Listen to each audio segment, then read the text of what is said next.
2 jam kemudian, kereta biru terbang yang panjangnya lebih dari 100 kaki muncul tinggi di udara di atas gunung.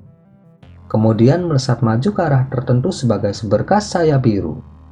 Dalam rentang beberapa nafas, kereta telah menempuh jarak beberapa ribu kaki, dan setelah beberapa kilatan lagi, kereta itu benar-benar menghilang. Hani sedang duduk di dekat bagian belakang kereta memainkan sepotong kecil kayu hijau berbentuk silinder. Bagian kayu itu panjangnya hanya sekitar 1 kaki, tetapi permukaannya berkilauan dengan cahaya spiritual yang redup. Setelah diperiksa lebih dekat, orang akan melihat bahwa ada benang perak yang tidak jelas berkedip di dalam bagian kayu. Kayu roh hijau itu terbukti sangat berguna. Di luar dugaan semua orang, buah roh terakhir jatuh ke tangan Yeying. Harta yang dia tawarkan lebih berharga dari yang ditawarkan orang lain. Jadi yang lain hanya bisa dengan enggan mengizinkannya mengambil buah roh. Bagian kecil dari kayu roh hijau segudang tahun itu adalah kompensasi pilihan Hanli. Potongan kayu itu seringan udara dan kebal terhadap efek air dan api. Itu adalah salah satu bahan paling ideal untuk mengukir mantra formasi. Dan seiring bertambahnya usia, itu akan mengembangkan tingkat kekebalan tertentu terhadap kekuatan 5 elemen. Karena itu, jenis kayu itu paling sering digunakan untuk memurnikan harta karun besar seperti bahtera roh, kereta binatang, dan hal-hal seperti itu. Setelah mengutak-atik bagian kayu untuk sementara waktu, Hani menyimpannya sebelum melirik sekelilingnya.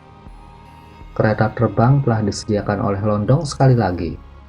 Dan meskipun itu tidak senyaman bahtera roh yang telah dihancurkan sebelumnya, itu mampu terbang dengan kecepatan yang lebih tinggi daripada bahtera. Saat ini, kereta terbang itu mendesing di udara sebagai kabur biru, meluncur dengan kecepatan yang luar biasa. Selain Longdong yang mengemudikan kereta, semua orang duduk diam. Hani menarik pandangannya sebelum tiba-tiba mengalihkan perhatiannya ke Yeying, di mana matanya sedikit menyipit. Orang dalam kelompok yang paling dia waspadai dan dia anggap paling misterius adalah wanita ini, yang tampaknya memiliki basis kultivasi yang sama dengannya. Wanita ini tampak sangat muda dan berbicara dengan cara yang sangat sederhana dan lugas. Tetapi setelah sepenuhnya menguasai teknik perkembangan hebat, indera naluri Hani telah diasah ke tingkat yang sangat sensitif. Dan indera itu mengatakan kepadanya bahwa wanita ini adalah salah satu yang paling berbahaya di antara 4 lainnya. Bahkan lebih dari Longdong yang disebut keluarga roh sejati. Sama seperti Hani sedang merenungkan hal ini, Yeying tiba-tiba membuka matanya dan bertemu dengan tatapan Hanli. Hati Hani tersentak saat melihat itu, dan sebelum dia sempat bereaksi, Yeying mengerucutkan bibirnya dengan tawa kecil. Hani tersenyum agak canggung sebelum segera berbalik. Dengan melakukan itu, dia melewatkan sedikit hiburan yang melintas di mata Yeying sebagai tanggapan. Selama setengah bulan berikutnya, perjalanan mereka sangat mulus, dan mereka tidak menemui masalah sama sekali. Semua orang cukup lega dengan keadaan damai ini, berdoa agar sisa perjalanan mereka akan lancar dan tenang. Beberapa hari kemudian, pemandangan di sekitar mereka berubah saat hamparan padang pasir yang luas muncul di hadapan mereka, mengirimkan embusan angin panas yang menyapu ke arah kereta mereka. Sedikit kejutan muncul di wajah pemuda beralis putih itu saat dia merenung. Mungkinkah kita sudah mencapai Cakrawala Selatan? Memang, tempat ini adalah Gurun Besar Selatan, dan ini adalah jalan paling sederhana yang dapat dilalui seseorang untuk mencapai wilayah ras kayu.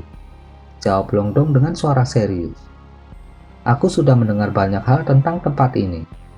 Legenda mengatakan bahwa tidak mungkin untuk pergi di sekitar gurun ini. Apakah itu benar? Sering ada makhluk ras kayu dan ras bayangan yang bepergian melalui gurun ini. Bukankah masih sedikit berbahaya bagi kita untuk melewatinya secara langsung? Xiao Hong bertanya dengan kerutan di wajahnya. Tidak ada pilihan lain. Jika melewati jalan lain, itu kemungkinan besar akan membutuhkan sekitar 1 tahun atau lebih untuk sampai ke tujuan kita. Perang sudah dekat. Jadi tidak mungkin kota surga dalam akan membiarkan kita menunda penyelesaian misi kita begitu lama. Longdong menjelaskan dengan senyum masam. Begitu. Namun saya pernah mendengar bahwa gurun ini tampaknya menjadi tempat percobaan bagi kedua ras. Yeying tiba-tiba menyela. Seniorku juga memperingatkan tentang itu sebelum keberangkatanku. Pemuda beralis putih itu juga mengambil sikap yang agak hati-hati. Kalau begitu, kurasa kita tidak bisa melanjutkan perjalanan dengan kereta terbang ini. Kita akan terlalu mencolok. Mari kita semua menyembunyikan diri sebelum melanjutkan. Bahkan jika semuanya berjalan mulus, itu masih akan membutuhkan waktu sekitar sebulan untuk melewati gurun ini. Saran Longdong setelah beberapa saat merenung. Xiaohong merenungkan gagasan itu sebelum bertukar pandang dengan pemuda beralis putih. Yang diikuti olehnya mengangguk dan setuju. Kami akan melakukan apa yang kamu katakan. Aku juga tidak keberatan. Bepergian dengan kereta terbang benar-benar akan membuat kita terlalu menonjol, kata Hani sambil tersenyum. Yeying adalah satu-satunya yang menyatakan sikap netral, bersedia untuk mematuhi kesepakatan mayoritas. Jadi setelah diskusi singkat, semua orang muncul dari kereta terbang sebelum melepaskan teknik penyembunyian untuk mengaburkan diri mereka sendiri. Longdong menyimpan kereta terbang itu, dan semua orang pergi dengan hati-hati ke padang pasir. Tidak lama setelah memasuki gurun, Hani segera merasakan bahwa gurun ini tidak mungkin ada yang pernah dilihatnya, karena suhu di sini terlalu tinggi. Bahkan saat terbang di ketinggian rendah di udara, dia masih bisa merasakan semburan panas terik yang memancar dari tanah. Dia merasa seolah-olah dia terbang di atas kawah gunung berapi besar daripada gurun. Hani menatap 7 matahari yang berkilauan di langit di atas, lalu turun ke tanah di bawah. Dia mengayunkan tangannya ke udara, mengirimkan lonjakan es yang meluncur ke bawah. Bahkan sebelum melakukan kontak dengan tanah, lonjakan es sudah benar-benar meleleh dan menguap menjadi ketiadaan. Hani menghela nafas samar setelah melihat itu. Tiba-tiba, cahaya putih melintas di sampingnya, dan Yeying muncul dengan senyum manis di wajahnya. Rekan Taoisan, saya tidak yakin apakah Anda menyadari hal ini. Tapi gurun besar selatan pernah terdiri dari hamparan kawah gunung berapi yang luas. Begitukah? Aku tidak tahu itu, jawab Hani dengan suara acuh tak acuh. Dikatakan bahwa ponik surgawi yang memiliki kekuatan ganda angin dan atribut bumi pernah melawan buaya api tingkat roh sejati yang menghuni gunung berapi di bawah. Pertempuran mereka berkecamuk selama lebih dari sebulan, dan selama proses itu, Ponix menggunakan kemampuannya untuk memunculkan badai pasir yang tak terhitung jumlahnya, mengubur semua gunung berapi di bawah dan membentuk gurun ini. Lanjut Yeying. Begitu, tidak heran gurun ini sangat aneh. Makhluk tingkat roh sejati benar-benar mampu melakukan hal yang tak terduga, gumam Hanli. Tampaknya sebagai tanggapan terhadap Yeying, tetapi juga tampaknya pada dirinya sendiri. Memang, kultivator manusia seperti kita mungkin bisa melawan beberapa makhluk tingkat roh sejati ini, begitu kita mencapai tahap kenaikan agung. Tapi kita masih bukan tandingan makhluk yang benar-benar kuat di tingkat roh sejati seperti naga sejati dan ponik surgawi. Aku ingin tahu bagaimana jadinya manusia saat mencapai kekuatan tingkat roh sejati. Yeying terkekeh sebelum terbang maju meninggalkan Hanli. Sedikit kejutan muncul di wajah Hanli saat dia melihat sosoknya yang pergi. Tapi dia dengan cepat menenangkan diri dan fokus untuk terus maju dalam perjalanannya. Lebih dari 10 hari kemudian, Hani dan yang lainnya masih terbang di ketinggian rendah. Meskipun mereka semua adalah kultivator transformasi dewa, terbang begitu lama di bawah panas terik seperti itu membuat mereka agak kelelahan. Ayo cari tempat untuk beristirahat setelah setengah hari perjalanan, Longdong tiba-tiba mengusulkan. Kita memang perlu menemukan tempat untuk beristirahat dan memulihkan kekuatan sihir kita, jawab Xiaohong dengan anggukan. Dan keletihan dalam suaranya cukup jelas. "Hah? Apa itu?" Teriakan kaget yang rendah tiba-tiba terdengar. Orang yang berbicara tidak lain adalah pemuda beralis putih. Hanli secara refleks mengarahkan pandangannya ke arah perhatian pemuda itu terfokus. Namun dia menemukan bahwa tidak ada apa-apa di sana. Hani mengangkat alisnya saat dia menyapu indera spiritualnya yang luar biasa ke arah area itu, di mana ekspresi aneh muncul di wajahnya. Pada titik ini, semua orang juga telah memindai area tersebut dengan indera spiritual mereka, dan mereka semua juga mengadopsi ekspresi aneh. Sepertinya ada kota kecil di sana yang dihuni oleh manusia. Aku tidak melihat sesuatu kan? Hani merenung dengan sikap skeptis. Setelah melepaskan indera spiritual mereka, semua orang menemukan bahwa ada oasis yang relatif besar yang terletak di depan beberapa puluh kilometer jauhnya. Di dalam oasis itu ada sebuah kota kecil, dan tampaknya ada banyak manusia dan kultivator yang tinggal di sana. Tempat ini sangat terpencil dan sangat dekat dengan ras asing. Bagaimana mungkin benar-benar ada manusia yang tinggal di sini? Sepertinya ada yang mencurigakan di sini, renung Xiao Hong. Ekspresi ragu-ragu muncul di wajah Long Dong, dan dia mengangkat alisnya, tetapi menahan diri untuk tidak segera memberikan tanggapan. Biarkan aku mengirim avatar untuk menyelidikinya, pemuda beralis putih itu menawarkan. Dia kemudian meletakkan tangan di belakang kepalanya, dan siluet muncul saat elang kecil yang berukuran sekitar 1 kaki muncul. Elang itu seluruhnya berwarna hitam, dan dia berputar di udara sebelum terbang menuju kota kecil di kejauhan. Pemuda alis putih itu kemudian menutup matanya untuk menjalin hubungan dengan elang kecil dengan indera spiritualnya jika ada kecelakaan. Xiao Hong dan Long Dong bertukar pandang satu sama lain, tetapi mereka tampaknya juga berpendapat bahwa ini adalah tindakan terbaik, sebagaimana dibuktikan oleh fakta bahwa keduanya menahan diri untuk tidak menghentikan pemuda beralis putih itu. Hani terus menilai kota kecil di kejauhan dengan kebingungan di hatinya. Ye Ying juga melakukan hal yang sama dengan ekspresi penasaran di wajahnya. Elang kecil itu terbang sangat cepat dan kembali dalam waktu 5 menit. Ketika elang menghilang ke belakang kepala pemuda beralis putih itu lagi, pemuda beralis putih membuka matanya. Tidak salah lagi, memang ada manusia yang menghuni kota kecil itu, dan ada banyak kultivator tingkat tinggi di antara mereka. Ada 7 atau 8 kultivator transformasi dewa, tapi saya tidak melihat kultivator tempering spasial. Semua orang bahkan lebih bingung setelah mendengar itu. Bagaimanapun, akan lebih baik untuk melanjutkan perjalanan kita dan menghindari masalah yang tidak perlu, kata Hani dengan suara acuh tak acuh. Kurasa itu bukan ide yang bagus. Keberadaan kota kecil ini benar-benar aneh. Mungkin sesuatu terjadi baru-baru ini di gurun. Kupikir akan lebih baik bagi kita untuk menanyakan situasinya sebelum melanjutkan untuk berjaga-jaga. Mata Hani bersinar setelah mendengar kata-kata Long Dong, tapi dia tidak mengatakan apa-apa. Xiao Hong dan pemuda beralis putih saling bertukar pandang, dan mereka juga tidak keberatan. Tampaknya berpendapat bahwa saran Long Dong lebih masuk akal. Sebaliknya, Ye Ying memihak Hani dan berkata, "Ini benar-benar sangat aneh bahwa kultivator lain akan muncul di tempat ini. Saya pikir akan lebih baik untuk terus maju dan menghindarkan diri dari potensi masalah." Long Dong merenungkan kata-kata Ye Ying untuk sementara waktu, tapi tetap menggelengkan kepalanya pada akhirnya. Justru karena ketidaknormalan situasi itulah, kita harus memastikan mengapa orang-orang ini muncul di sini. Sebagai tindakan pencegahan keamanan, kita dapat bertanya kepada orang-orang di luar kota daripada memasuki kota. Saudara Li baru saja mengatakan bahwa tidak ada tahap tempering spasial. Jadi kita tidak perlu takut. Kita akan mencapai Cakrawala dalam beberapa hari lagi, dan lingkungan di sana sangat berbahaya.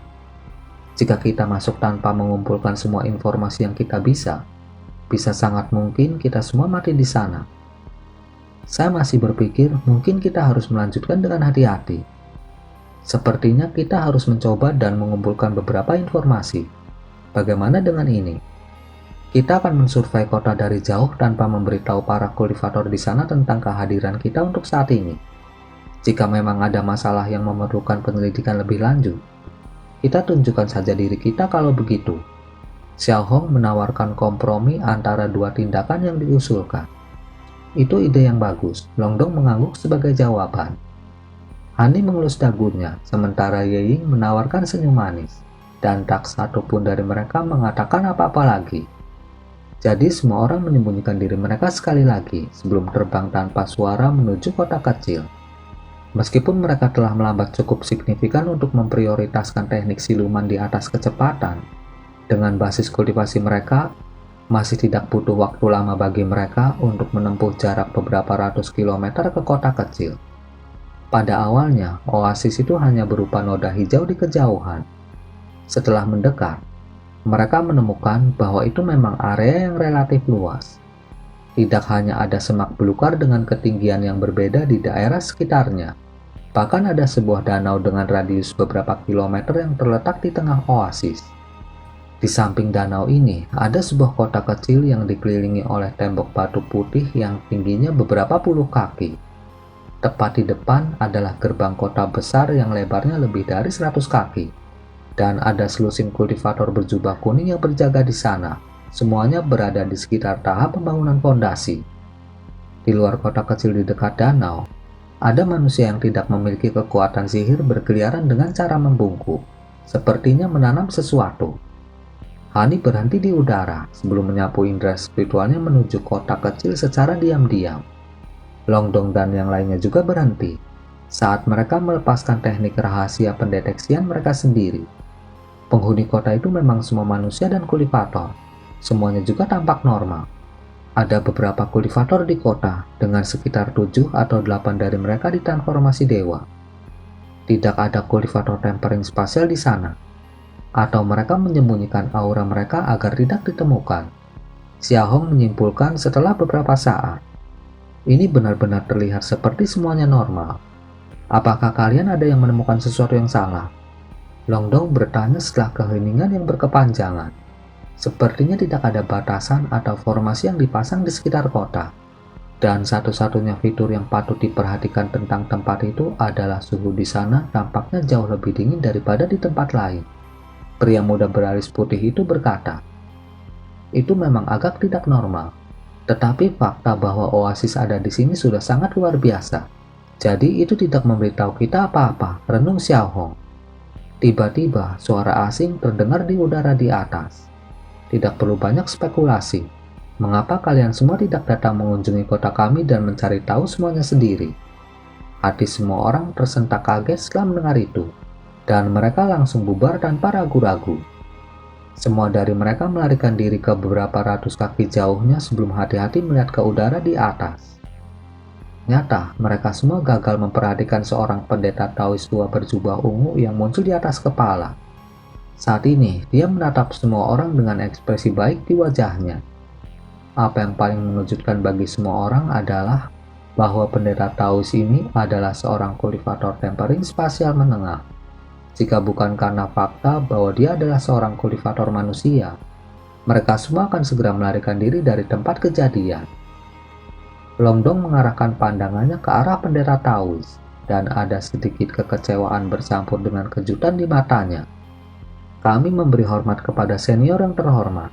Siapa Anda dan mengapa Anda datang ke tempat ini?" Xiaohong bertanya dengan suara waspada dan hormat. "Oh, jadi kamu adalah sesama Taois dari ras ponik hitam. Saya adalah Master Awan Ungu, dan saya adalah orang yang membangun kota ini. Saya dapat melihat bahwa Anda semua cukup bingung, tetapi ini bukan tempat untuk bicara. Bagaimana kalau kalian semua berkunjung ke kotaku, dan kita bisa mengobrol di sana?" Pendeta Taois tua itu tersenyum sebelum memberikan isyarat undangan. Master Awan Ungu, Xiaohong cukup terkejut dengan fakta bahwa pendeta Taois tua ini telah berhasil mengidentifikasi asal-usulnya segera, dan dia segera bertukar pandang dengan Longdong dengan hati-hati. Tak satu pun dari mereka pernah mendengar tentang Master Awan Ungu, jadi mereka semua secara alami agak ragu-ragu untuk menerima undangannya. Pendeta Taois tua dapat melihat kehati-hatian di mata semua orang, dan dia tersenyum ramah ketika dia berkata, "Tidak perlu terlalu berhati-hati rekan Taois. Saya selalu hidup dalam pengasingan dan sangat jarang berhubungan dengan siapapun. Jadi hampir tidak ada yang pernah mendengar tentang saya. Saya kira Anda semua mencoba untuk mencapai cakrawala, bukan? Jika itu masalahnya, maka akan sangat bermanfaat bagi Anda untuk mengambil beberapa saran dari saya. Beberapa perubahan baru-baru ini terjadi di cakrawala, dan akan sangat berbahaya jika Anda bergegas ke depan tanpa mengetahui apa yang terjadi terlebih dahulu." Kata-kata Master Awan Ungu secara alami tidak dapat sepenuhnya menghapus kewaspadaan semua orang. Tetapi kewaspadaan mereka sedikit berkurang. Setelah mendengar bahwa sesuatu memang telah terjadi di cakrawala, ekspresi semua orang berubah dengan cermat. "Melihat kamu telah memberikan undangan yang begitu hangat, tidak sopan bagi junior seperti kami untuk menolak." Meskipun Longdong telah berubah pikiran, dan hal terakhir yang ingin dia lakukan sekarang adalah memasuki kota ini, dia tidak bisa begitu saja menolak undangan sopan dari seorang kultivator tempering spasial secara langsung. Karena itu, dia hanya bisa mengumpulkan keberaniannya dan mengangguk setuju. Handi dan yang lainnya secara alami tidak dapat menentang kata-kata Longdong. Jadi mereka semua juga setuju untuk mengunjungi kota kecil itu. Senyum Master Awan Ungu menjadi lebih hangat dan lebih baik saat dia membimbing semua orang menuju gerbang kota. Semua orang hanya bisa mengikuti di belakang pendeta Taois tua itu setelah melihat itu. Tampaknya ada jarak yang sangat jauh antara mereka dengan gerbang kota. Namun tidak butuh waktu lama bagi mereka untuk mendekati tujuan mereka. Setelah beberapa saat, mereka telah mencapai oasis dan mereka bahkan dengan jelas melihat anak-anak bermain dengan gembira di tepi danau. Aku baru pindah ke tempat ini baru-baru ini dengan klanku, dan aku harus membawa manusia dalam klanku ke tempat ini juga. Tidak banyak di sini, tapi kami menghasilkan beberapa buah roh yang cukup langka di dunia luar, dan kamu harus mencicipinya sebelum pergi. Pendeta Taois tua itu menjelaskan sambil tersenyum. Semua orang tercerahkan oleh penjelasan ini. Beberapa saat kemudian, semua orang telah mencapai gerbang kota. Para kultivator pembangunan fondasi di atas tembok kota mengulurkan busur hormat ke arah kelompok mereka sebelum melangkah ke samping untuk memungkinkan semua orang lewat. Pendeta Taois tua memimpin jalan ke kota. Long Dong dan yang lainnya melirik para kultivator yang menjaga gerbang kota untuk menemukan bahwa mereka semua mengenakan ekspresi hormat. Sepertinya tidak ada yang salah.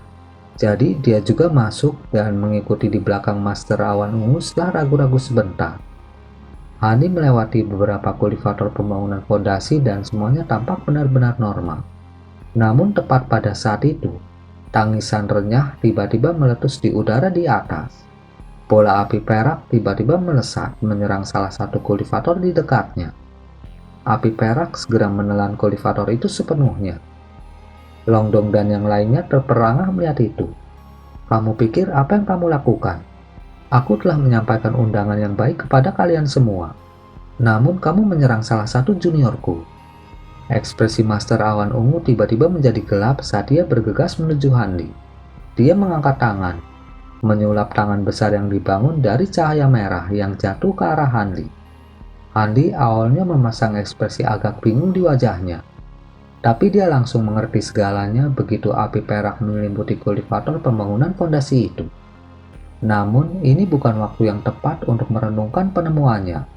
Tangan merah besar itu jatuh ke arahnya, dan kekuatan tak terlihat yang besar meremas tubuhnya pada saat yang sama, membuatnya merasa seolah-olah sebuah gunung menindihnya. Jika seorang kultivator normal berada di posisinya, mereka bahkan tidak akan bisa mengeluarkan satu suara pun. Namun, Hani sedang berjalan di jalur kultivasi simultan dan mengikuti efek peningkatan dari buah skala naga, manik-manik mayat surgawi, dan seni tempering spasial.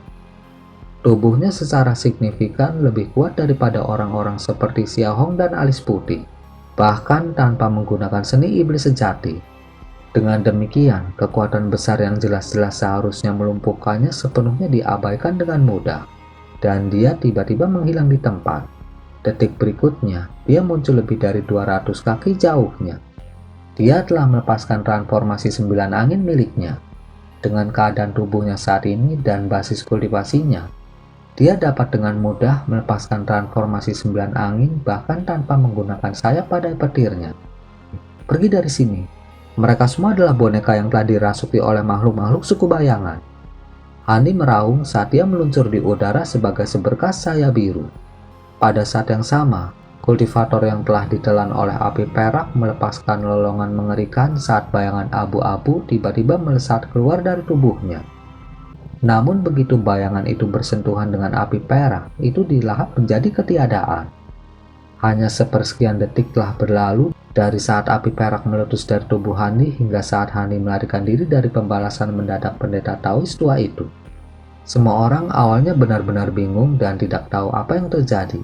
Tetapi setelah mendengar kata-kata peringatan Hanli dan menyaksikan boneka di dalam api perak, mereka semua mengerti apa yang terjadi, dan wajah mereka menjadi pucat pasi. Lari! Cahaya spiritual segera meletus dari tubuh mereka saat mereka melarikan diri ke kejauhan. Pendeta Taois tua itu cukup terkejut bahwa Hani dapat melarikan diri dari serangannya. Tapi dia pulih dengan singkat.